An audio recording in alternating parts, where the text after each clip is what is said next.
noches, bienvenidos a otro episodio de En Opinión de Tres Médicos. Estamos el doctor Donato Pérez García, el doctor Javier Hernández Covarrubias y una servidora, Josephine Ruiz Gil.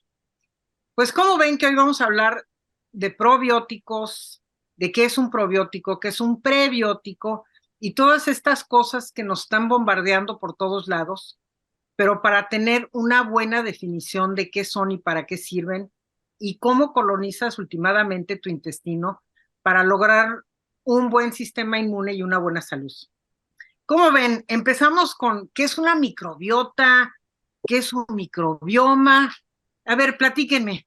Pues te puedo decir que es interesantísimo esto, porque alguna vez en un congreso me dijeron, bueno, vamos a hablar de un nuevo órgano. Y entonces yo dije, ¿cuál órgano? Porque yo ya no tengo otro, por lo menos yo. Y resulta que hablaron de lo que llamábamos antes la flora. ¿Y qué flora? Hay flora intestinal, y flora cutánea, y flora genital, y de senos paranasales, y de todos lados. Ya a todo el conjunto se le llama microbioma, que es todo el ambiente, y microbiota cuando es ya específicamente estos microorganismos. Y verdaderamente es otro órgano. De hecho, si llega un extraterrestre y nos hace un escáner, va a reportar a su jefe ahí en una galaxia muy, muy, muy lejana, va a reportar que somos unos seres formados de muchos microorganismos diversos y un poquito de células humanas. Entonces, cuando hablamos de las características de esta microbiota, generalmente nos referimos más a la intestinal porque es la más abundante. Y las bacterias que viven ahí, algunas levaduras, algunas otras especies, pues se les llaman probióticos cuando son favorables. Entonces, por eso se llaman probióticos. Y ellos tienen que comer. Entonces les dan prebióticos. Los prebióticos son como fibras, como la inulina, es la comida de los probióticos. Y lo que ellos producen se llama postbióticos, que a veces son alimentos para nuestras vellosidades intestinales. Entonces, básicamente eso es la microbiota, el microbioma y los probióticos. Y hay que tomar en cuenta que tenemos, como hace un momento comentabas, tenemos nuestra microbiota oral, de la cual ya hablamos, tenemos nuestra microbiota en la área nasal, en el conducto auditivo, en las vías urinarias, y la que más importancia tiene en el campo de lo que nosotros hacemos, pues es la microbiota del intestino, esa salud intestinal que se nos olvida lo importante de mantener. Pues ahí arrancan muchas de las enfermedades tan sencillas como un acné, enfermedades tan complicadas, aunque todavía no hay los estudios para demostrarlo, pero empiezan a ver que hay relación con enfermedades de tipo crónico degenerativas, incluyendo el Alzheimer.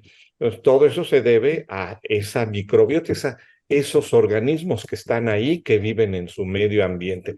Por lo tanto, nos debemos de nutrir lo mejor posible, y esa nutrición no son los alimentos, es la cantidad de líquidos que debemos de tomar. Yo creo que es bien importante, yo que trabajo con niños, es que no nacemos con esta flora intestinal. Entonces, lo que es muy interesante es que tu flora intestinal también depende de cómo naces y cómo te nutres. Entonces, la primera exposición que nosotros tenemos como ser humano es a través del canal del parto, en donde mamá te va a dar una gran dosis de flora intestinal de ella, flora también de la piel, y el segundo, que es súper importante, es a través de la leche materna.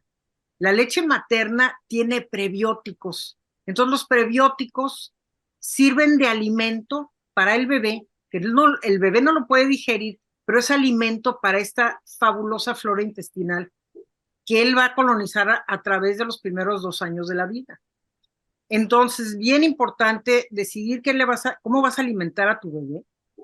Cosas que tienes control, no tienes control. Tú no tienes control si tienes un bebé prematuro o a término. A veces no tienes control de si vas a tener un bebé por un parto normal o por cesárea.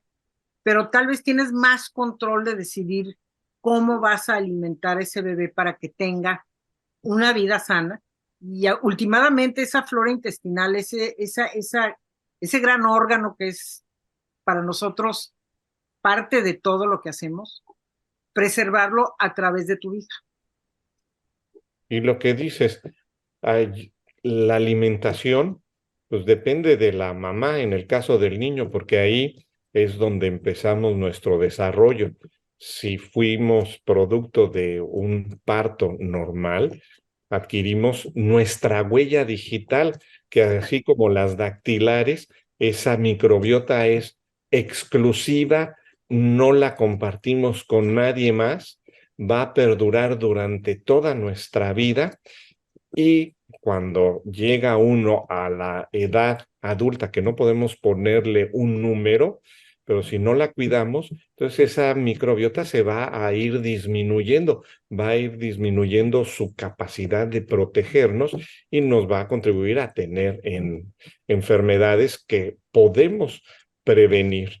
Hay mucha gente que rebasa los 90 años y que la vemos con una calidad de vida sanos, se quejan de alguno que otro problema, pero nunca han estado enfermos o no tienen una enfermedad que les esté generando que tengan que estar tomando medicamentos y todo es por esa huella digital de lo que vive en ese órgano que descuidamos, que es el intestino.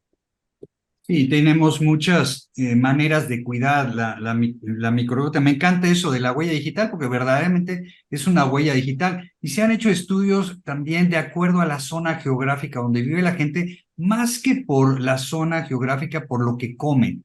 Entonces, cuando hay gente que es más ad hoc a comer azúcares y eso, tiene una modificación y tiene ciertas bacterias que predispone la absorción de estos carbohidratos, del azúcar, ¿no? Por ejemplo, los firmicutes es una cepa que ayuda a que absorbas ese azúcar y en cambio los bacteroidetes es la que nivela esto. Entonces, en las zonas donde está acostumbrada la gente a comer más harinas, más refrescos, esto, predominan estos y estos contribuyen a enfermedades metabólicas. En cambio, cuando tú ves, por ejemplo, la microbiota de algunas tribus así muy nativas, muy naturales, ves que es totalmente diferente y tiene bacterias y levaduras y virus que son más de dietas vegetarianas y la gente está mucho más sana con eso. Entonces, todo esto forma esta huella digital que mencionas que va cambiando conforme la vida va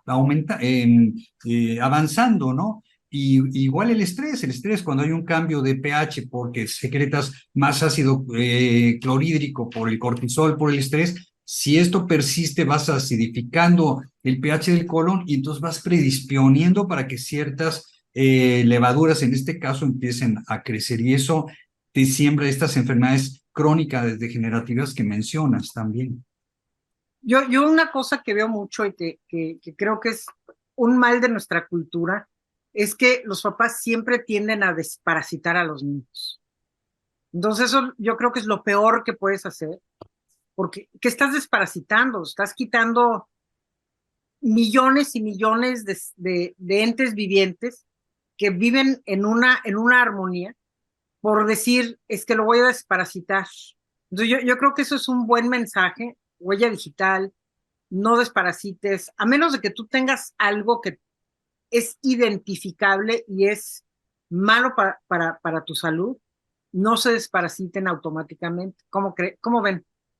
Yo creo, y para terminar mi participación, concuerdo mucho contigo, la desparasitación tiene que ser primero recomendada por un especialista. Segundo, hay que evitar que la gente tenga la tendencia de llegar al mostrador de la farmacia y pedir unos probióticos. O sea, ¿qué probióticos y por qué probióticos? Los probióticos son vivos. Y si compras unos probióticos que no son de una calidad y no los cuidas y no los manejas, o sea, la mañana que estás abriendo la tapa de las cápsulas o las tabletas, si no lo cuidaste bien, la misma humedad reblandece la tableta y adiós probióticos. De ahí se fueron tu dinerito que ibas a tener. no comprar lo que no debes comprar sin que tengas una información de alguien que te pueda orientar, y no desparasitar porque sale en la tele y te lo recomienda alguien que no debería de andarte recomendando. No sé Es si correcto. has visto la cantidad de gente que vende productos de salud y la verdad no tienen nada que ver. En fin, o se basan en el doctor Google o todos son médicos que quieren recetar. Cuidado, hay que observar qué es lo que necesitas y apóyate en un profesional. No por algo invertimos tiempo en estar leyendo y estudiando. No somos infalibles, pero hacemos lo mejor que posible, lo mejor que podemos para ayudar. Nos equivocamos y aprendemos y resolvemos el problema. Es correcto. Para acabar, Javier, Pues hay muchas cosas que hablar de la microbiota, creo que podemos seguir hablando un poquito más en el siguiente programa, pero es un órgano que es importantísimo y debemos de cuidar. y yo, tal vez para terminar, no porque sean cosas naturales, no quiere decir que no te puedan hacer daño, como dijo el doctor Pérez García. Y hay individuos que no deben de tomar probióticos. Si tú estás bajo quimioterapia o si tú tienes algún tipo de cáncer y tu sistema inmune está debilitado, estás tú tomando productos que se pueden multiplicar en tu cuerpo y te pueden hacer daño. Entonces, nos vemos la semana que entra y seguimos hablando de lo que es la flora intestinal que antes se llamaba y cómo influye en tu vida. Esto ha sido En Opinión de Tres Médicos y nos vemos la semana que entra. Hasta luego, que estén bien. Gracias.